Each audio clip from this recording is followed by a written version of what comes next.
Number 2, the Leader of the Opposition. Thank you, Mr. Speaker. To the Prime Minister, does he have confidence in all his ministers? The Right Honourable Prime Minister. Mr. Speaker, yes.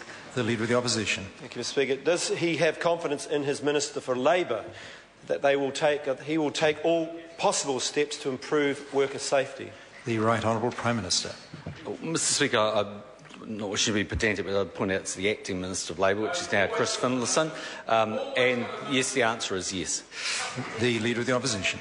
Will his government implement all 16 of the Royal Commission's recommendations to improve workplace health and safety in New Zealand, including the establishment of a new Crown agent? And if not, why not? The Right Honourable Prime Minister. Mr. Speaker, as I said yesterday, highly likely that we will implement the vast bulk of the recommendations, which may well include recommendation 1, which is the issue in relation to a separate Crown entity. I will say, though, we've had the report for 6 days.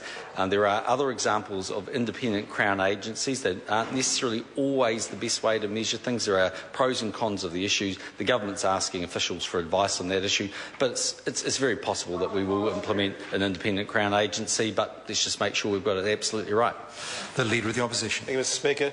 Does he accept that his former Minister of Labour was wrong to reject the safety concerns about underground mines raised by Labour MP Damien O'Connor in May 2010, 6 months before the Pike River tragedy, saying that there was, quote, visible and credible enforcement and she did not see any need for a review of the current mine inspection program? The Right Honourable Prime Minister. Well, Mr. Speaker, I may be incorrect, but I'm pretty sure the member is referring to the issue in relation to small mines. That was where the work was actually undertaken. It started as a wider review, but it's small mines, in which case, yes, I think the Minister was right.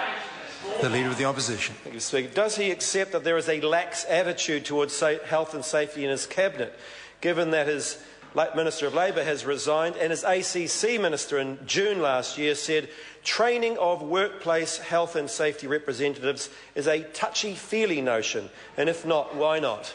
The Right Honourable Prime Minister. Mr. Speaker, no. I think what is true is that over the course of about 20 years there's been a change in the way that basically health and safety issues have been viewed by the Department of Labour. They've gone to a much more, well, firstly, the primary responsibility has gone to the company, and the regulator has taken a view that they can rely, particularly in the case of something like Pike River, a high trust model to those companies. I think that's gone in a slightly different direction from other countries like Australia, which has had a much more prescriptive regime.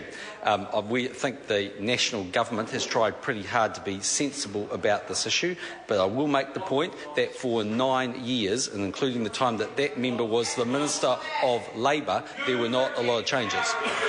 The Leader of the Opposition. In light of his last answer, what action will his government take to reduce workplace injury rates, which are about twice that of Australia and almost 6 times that of the UK? The Right Honourable Prime Minister. Well, Mr. Speaker, we've set up a small ministerial task force that will now be looking at the implementation of the 16 recommendations from the Royal Commission. Question number 3, Jonathan Young. Thank you, Mr. Speaker. My question is to the Minister of Finance and asks, what policy steps